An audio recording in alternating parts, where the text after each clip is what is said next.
with an understanding of non-additive matrix. Now we start the understanding of additive matrix. Additive matrix are of immense importance in determining the overall cost of various paths in routing algorithms.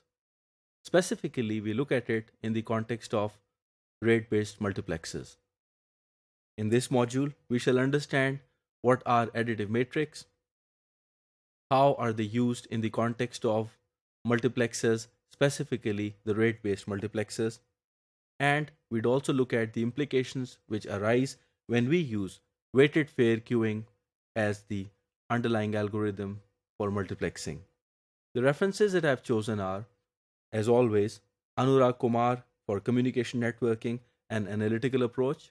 There's a very relevant paper by PC Wong et al., a programmable rate-based multiplexer for ATM switches and multiplexers.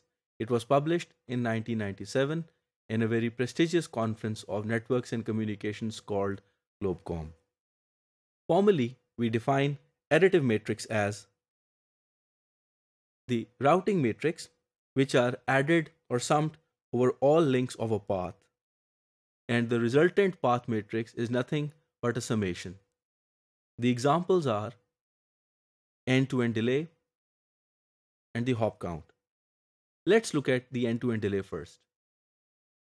If each link offers t units of delay, including the queuing delay, the transmission and propagation delay, then the total link delay would be n times t for n hop topology or path.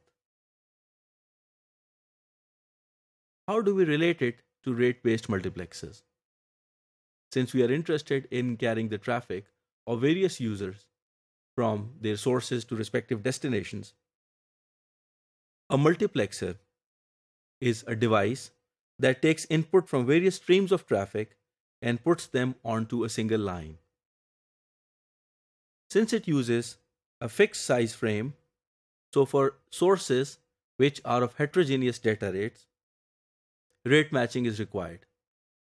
And that is where the overall cost to attach some kind of additional information such as padding and the multiplexing control information is required. That is why the more cost is associated with it, the more is the additive matrix for these multiplexers. One of the well-known examples of rate-based multiplexers is weighted fair queuing. Weighted fair queuing allows fair distribution of bandwidth amongst participating source destination flows for variable length packets because it puts them onto the wire in a way that each of these flows gets a fair share. One of the theoretical and most widely understood example of weighted fair queuing is weighted bit-by-bit round-robin scheduling. Using this mechanism, fair allocation of bandwidth is ensured. Each queue receives its configured share of output port bandwidth because for each flow, it can only contribute 1 bit at a time. So the multiplexer picks up 1 bit from every flow that is buffered in its respective queue and puts them onto the wire. Let's look at the scenario here. Here what we see is that we have 3 flows. The first flow is 600 bits worth of data. The second one is 350 bytes. The third one is 450 bytes.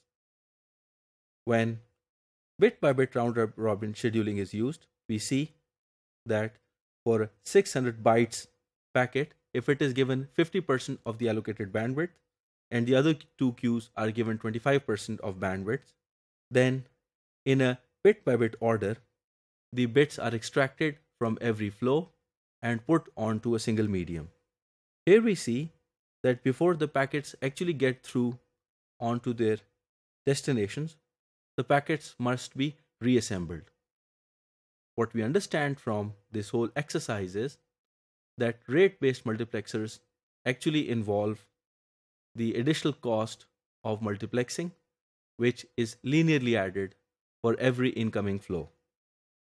With this, We are now ready to explore the variants of different kinds of round robin scheduling algorithms.